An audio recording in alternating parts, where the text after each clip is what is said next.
Joining us now in the studio to talk about the new national minimum wage is a financial expert, Johnson Chukwu. He's the CEO, Cowry Asset Management Limited. Thank you very much, sir, for joining us. My pleasure. As an employer of labor, in your opinion, what's the likely reaction among your peers to the approval by both houses of the National Assembly?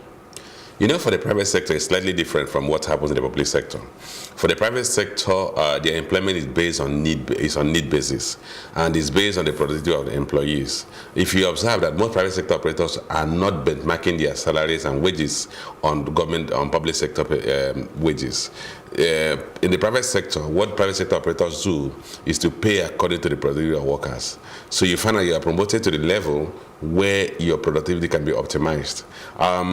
So it's a different ballgame we are dealing with the private sector. The concerns would actually be from the public sector. But let me get your question. Yeah, I was going to interrupt and ask, is it not supposed to cut across the board for all employers? That's the minimum wage you're supposed to pay a Nigerian worker is 30,000 naira. Well, from the information your reporter gave, he said the law relates to public sector workers.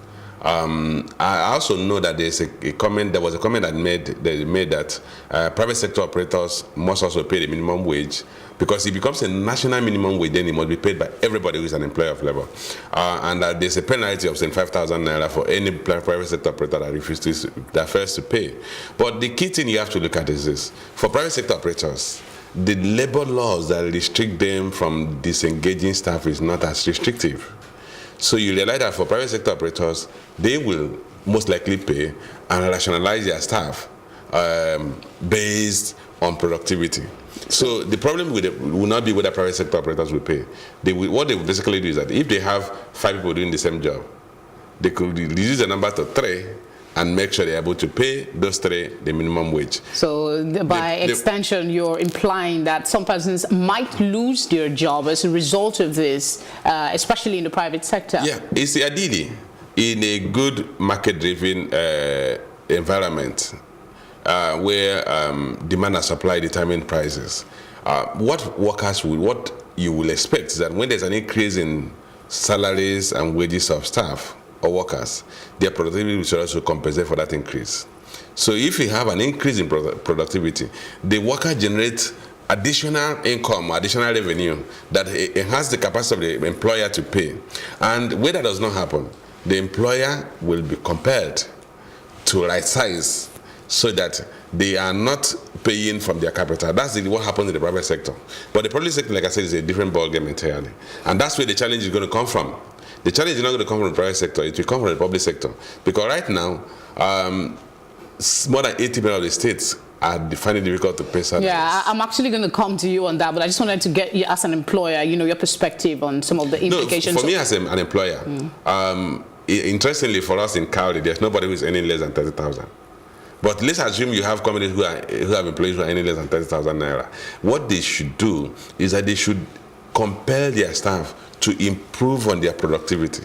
Because private sector people, employers pay you from the revenue you generate. So, and where that does not happen, you're going to see some level of, like I mentioned, right sizing. So you're going to see case of loss of jobs, because the private sector operators will have to pay salaries and wages from revenues and income being generated from that company. Okay, is there any possible economic benefit for the nation as a result of this increase in salary, or is just more of a burden? Because that's basically how it's sounding across the board. No, it shouldn't be all of a burden. Reality is that if you have increase in wages and salaries, you should have higher level of consumption, which should trigger demand for input. Input will include labor, raw materials. Now, so you should actually it can actually trigger an improvement in level of economic activities, depending on if it's able to trigger increased level of productivity. So if you have an increased level of productivity, you should have higher demand for consumer goods, because the higher income will go into consumption. Part of it will go into consumption, part of it will go into service. So that goes into consumption will help trigger demand for goods and services. And demand for goods and services will trigger demand for input, which will lead to high level of economic activities. That's on the positive. There's also on the flip side that if it does not lead to higher level of productivity, it could lead to increase in inflation. Because if the increase in wage bill is not compensated by increase in productive activities, then you're going to see a situation where more money will pursue fewer goods. And then that is what you call the inflationary gap. Yeah, that was part of what I was going to come to. You've sort of addressed that a little, but could you expatiate and talk about the possible extent of inflation in the price of goods? Because, I mean, I had an accountant earlier this morning and off the press, and he talked about the possibility that prices will increase as a result of this, and then you're giving with one hand, you're pulling with the other. Is that your opinion as well? Well, that's why I said it's a conditional statement, and that condition is that there's no increase in level of productivity.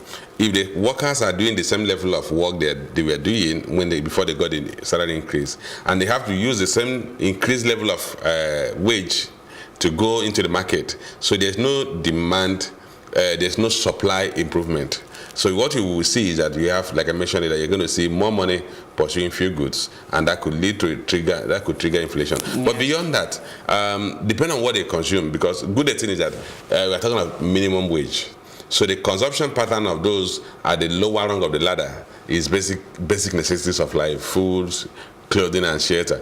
That may now put a lot of pressure on the demand for foreign exchange. If the increase is at the same level across board, then you're going to see an increase in demand for luxury items, those items consumed by those who are at the higher end, top echelon of the social structure. And that will trigger demand for imported goods, which could put pressure on FX and lead to possibly naira depreciation or further, or what we call import-induced inflation. But these things are all dependent on, are we going to have an increase in level of staff productivity, workers' productivity as a result of increase, as improving their motivation? Yeah, that's a good one. Is there going to be a balance? Fair enough. Talking still on the economics of this salary increment for workers, this morning there was the news that the federal government is looking at increasing VAT by about 50%.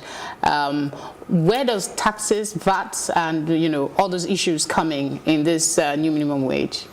Well, the reality is that the federal government is going to find it difficult to fund the new minimum wage. There has been a sharp increase in recurrent expenditure of the federal government. If you look at the 2019 budget estimates, the government is budgeting 4 trillion in non-debt recurrent expenditure, an increase from a budget of 3.5 trillion last year, and further increase from a 3.2 trillion that was spent last year. So you are seeing about 24% increase if you compare it to the actual expenditure last year. Right now, if you look at total government budgeted revenue, at the federal government level, it's about 6.7 trillion. If 4 trillion is going into recurrent non-debt expenditure, and about another 2.2 trillion is going into debt expenditure, you are left with just barely 400 billion for other government expenditure, including salary transfers. If you consider that, you realize that the federal government does not even have the wherewithal to pay the new minimum wage without borrowing. So, but it's even worse at the state level. So ultimately, I knew that the government, for them to pay this minimum wage, you have to look for new sources of. So what are the likely challenges you see for the states? Not to interrupt you. Okay, but let me finish where I'm coming from. That's where the government is going into looking for alternative sources of revenue, and they're talking of increasing VAT from 5% to 7.5%, 50% increase. But beyond that, the state governments will still find it difficult which way you're going to. Yes. Because right now, a number of state governments are owing more than 5 months salary arrears. And that is based on the previous current wage level. If you have an increase in the wage bill of the states, even with an increase in VAT, the state government are still going to struggle. I heard one of the senators make a comment that the federal government will review the revenue sharing formula. But even at that, the reality is that the cake being baked is too small, that even if you change the way you are sharing it, it still will not go around. And the key thing is that, are we a productive economy? Are we producing enough given the size of our GDP? What's the sort of government revenue? The challenge you have is that the government revenue today cannot sustain the running of government and meeting of the basic social needs of the population. So even if you do an increase in VAT, you will still not solve the problem. We need to look at restructuring the economics or the finances of the federal government and the state government. And how do you do that? In the first place, you look at what are those discretionary expenses that the federal government is carrying today that are eating into the available amount share due to the states and the federal government. One of which is the issue of petroleum subsidy. About 1.4 trillion is spent annually on petroleum subsidy. If you take out that, you will have enough to meet the increase in minimum wage and also still have some money to invest in infrastructure.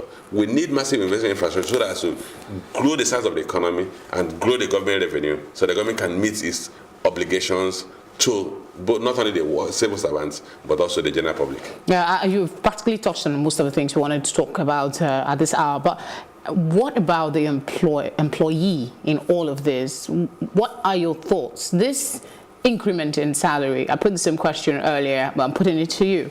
This increment in salary, how does it benefit the ordinary worker who, by going by what you've said so far?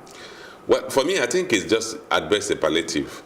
Because if you cast your mind back, before Naira got devalued from 118 Naira to $1 to current 360 Naira to $1, when the minimum wage was increased to 18,000 Naira. At that point, the minimum wage was more than $100.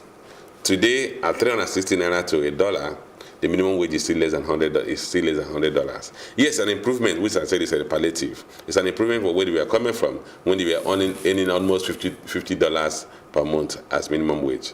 So you have an improvement, but the reality is that the average Nigerian worker who is at the lower rung of the ladder is still going to continue to suffer severe economic difficulties, because $100 per month still leaves a worker at the level of extreme poverty.